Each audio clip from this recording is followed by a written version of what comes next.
ఈరోజు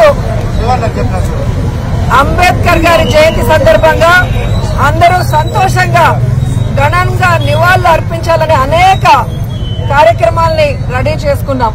కానీ నిన్నటి సాయంకాలం మీరు చూశారు, విజయవాడ నడిబొడ్డులో చంద్రబాబు నాయుడు తన పచ్చ రౌడీ మూకలతో జగన్మోహన్ రెడ్డి గారి మీద హత్యాయత్నం చేయటం ఈ రాష్ట్రమే కాదు, దేశంలో ఉన్న అన్ని రాష్ట్రాల్లో వాళ్ళు కూడా షాక్ కి గురయ్యారు. అంటే ప్రజల అభిమానం పొందడానికి ప్రజలకు చేసిన మంచి చెప్పుకోవాలి, లేదా ఏం మంచి చేయబోతున్నామో చెప్పుకొని వారి యొక్క ఆశీర్వాదాలు తీసుకోవాలి. గాని ప్రజలు అభిమానించే నాయకుడిని లేకుండా చేసి తాను అధికారంలోకి రావాలన్న కుట్ర కుతంత్ర రాజకీయం చంద్రబాబు నాయుడు చేయడం దురదృష్టకరం.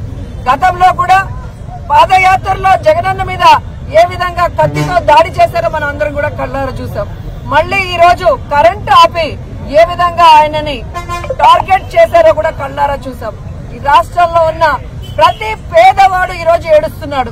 తమ కోసం ఇన్ని అవమానాలు ఇన్ని కష్టాలు భరిస్తున్న జగన్మోహన్ రెడ్డి గారిని ఈ విధంగా వీళ్ళు టార్గెట్ చేసి ఆయన క్యారెక్టర్ గురించి బ్యాడ్ గా చెప్పడం, ఆయన చేస్తున్న పరిపాలనని తప్పుగా ప్రజల్లోకి తీసుకుని వెళ్లాలన్న ప్రయత్నం చేయటం.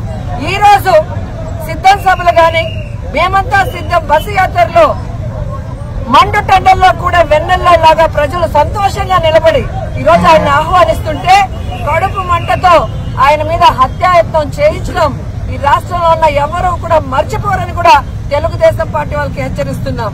ఈ రోజు మీకు చెప్తున్నాం, ప్రజలు అభిమానించే ప్రేమించే జగనన్న రక్తం మీరు కళ్ళ చూశారు.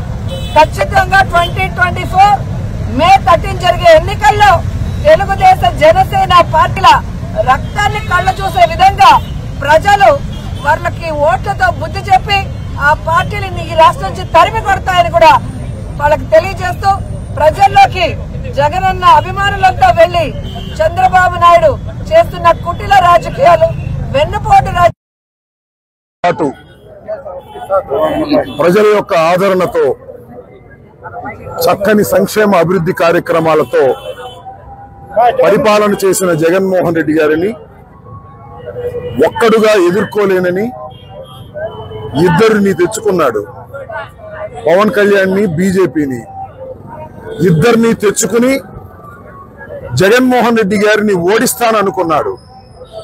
కానీ జగన్మోహన్ రెడ్డి గారి ప్రజాదరణ చూసిన తర్వాత ముగ్గురు కాదు 300 మంది వచ్చిన జగన్మోహన్ రెడ్డి గారే మరి మళ్ళా విజయం సాధించి ఈ రాష్ట్రంలో ముఖ్యమంత్రి అవుతాడని ప్రజాదరణ చూసిన తర్వాత తెలుసుకున్నటువంటి చంద్రబాబు నాయుడు గారు కుళ్ళు కుతంత్రాలతో రాజకీయం చేయాలని నిర్ణయించుకున్నాడు.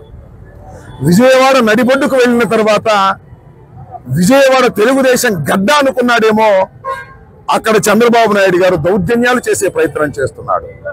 నాకు అర్థమవుతున్నది ఏమిటంటే, ప్రజాస్వామ్య పద్ధతుల్లో జగన్మోహన్ రెడ్డి గారిని నేను ఎదుర్కోలేను, నాతో వచ్చిన వాళ్ళు కూడా ఎదుర్కోలేరని తెలుసుకున్న తర్వాత మా ముఖ్యమంత్రిని, మా ప్రజానాయకుడిని, ప్రజల గుండెల్లో ఉన్న జగన్మోహన్ రెడ్డి గారిని హతమార్చాలని ప్రయత్నం చేస్తున్నాడు నారా చంద్రబాబు నాయుడు గారు.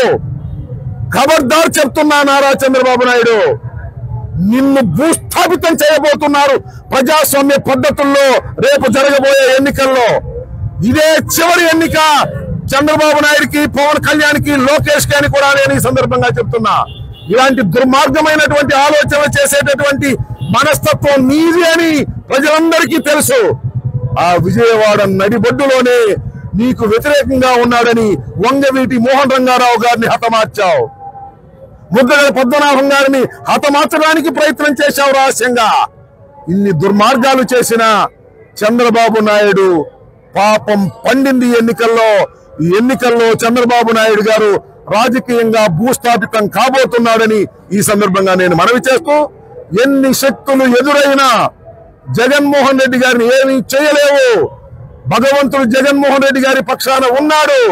జగన్మోహన్ రెడ్డి గారి మీద రాయి కాబట్టి ఆ చిన్న దెబ్బతో సరిపోయింది. కానీ మరొకటైతే ఏం కావాలని ప్రజలు ఆలోచించండి నేను మనవి చేస్తున్నా. చంద్రబాబు నాయుడిని ఏ విధంగా శిక్షించాలో మీరు రాళ్లు వేశారు, మేము జగన్మోహన్ రెడ్డికి ఓట్లు వేసి నిన్ను శిక్షిస్తామని అందరూ శబదం పూని ముందుకు సాగాలని ఈ సందర్భంగా నేను రాష్ట్ర ప్రజానీకానికి ఓటరు మహాశయులకి నేను హృదయపూర్వకంగా కోరుకుంటున్నానని ఈ సందర్భంగా తెలియపరుస్తున్నాను. ఇప్పుడు ఆపరేషన్ లేకుండానే మోకాళ్లకు ప్లాస్మా ట్రీట్మెంట్. మీ ఆర్థోపెడిక్ సమస్యలన్నిటికీ రోబోటిక్ టెక్నాలజీ ద్వారా తక్కువ ఖర్చుతో శాశ్వత పరిష్కారం. Free consultation. ప్రతి ట్రీట్మెంట్ పై 20% డిస్కౌంట్. ఈ ఆఫర్ కొద్ది రోజులు మాత్రమే. త్వరపడండి.